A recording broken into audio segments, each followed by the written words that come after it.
Pour descendre dans le sud Kivu depuis Minova, sur cette route défoncée, seuls passent quelques motos ou des véhicules militaires. Nous parvenons à Kalungu, petit village maîtrisé par le M23. Pour dominer la cité, nous montons par un chemin qui surplombe la route principale. Le M23 est présent en grand nombre. Ce camion dépose des troupes et durant notre tournage, 5 véhicules comme celui-ci ont descendu des soldats, environ 150 au bas mot. À Kalungu, il stationne depuis 2-3 semaines, nous révèle un gradé.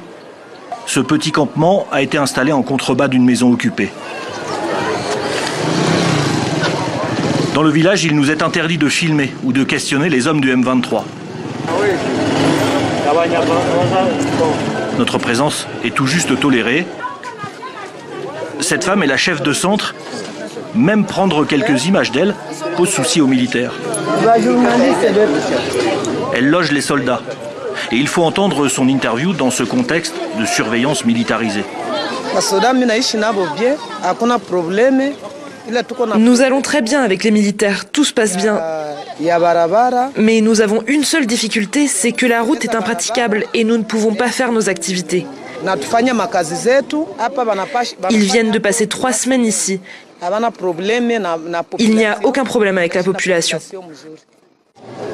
Un peu plus loin, un homme accepte de nous parler après le départ des groupes de soldats.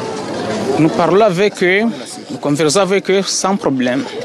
Ils passent bien, seulement que les fardeaux qu'ils possèdent, on prend les jeunes gens pour transporter sur leur tête. On leur donne la nourriture, mais on les oblige.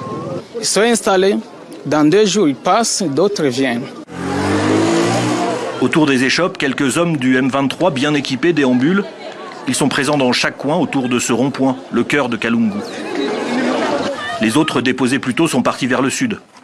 Par cette route en contrebas, où l'on aperçoit au loin un passage clé, le pont Makelele, un colonel du M23 nous a interdit l'accès. C'est le début de la zone des opérations militaires. C'est la première messe célébrée par le cardinal Ambongo depuis la prise de Goma. Et face aux fidèles, réunis ce dimanche en la cathédrale Notre-Dame de Lingwala, le chef de l'église catholique congolaise livre une homélie centrée autour du dialogue, en écho à la guerre qui dure et ensanglante l'est de la RDC. Nous trouverons des solutions à nos crises qui durent depuis des décennies en dialoguant, même avec ceux-là que nous considérons comme des ennemis. Aller en profondeur signifie aussi que tous acceptent de s'asseoir autour de la même table. Comprendre le M23 aussi, même si l'archevêque de Kinshasa se garde bien de nommer quiconque. C'est la ligne rouge que s'est fixée le président Tshisekedi, qui a toujours refusé de négocier directement avec le groupe armé, soutenu par le Rwanda. Il a participé samedi en visio au sommet conjoint de l'EAC et de la SADC en Tanzanie. Et parmi les préconisations adoptées par les chefs d'État et de gouvernement présents, négocier avec les partis étatiques et non étatiques, y compris le M23. Une prise de position dont s'est réjouie la partie rwandaise qui a qualifié ce sommet d'historique.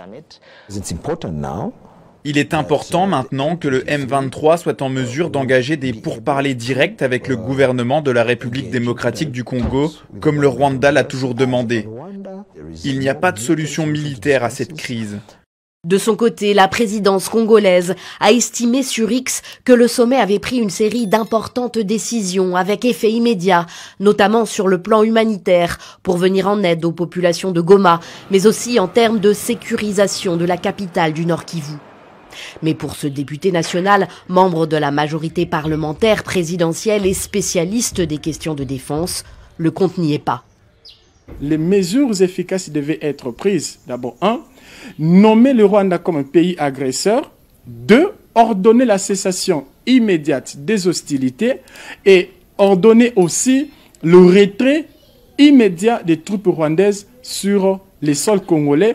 Kinshasa réclame depuis des mois auprès de la communauté internationale des sanctions contre le Rwanda, mais aucune décision n'a été prise jusqu'ici.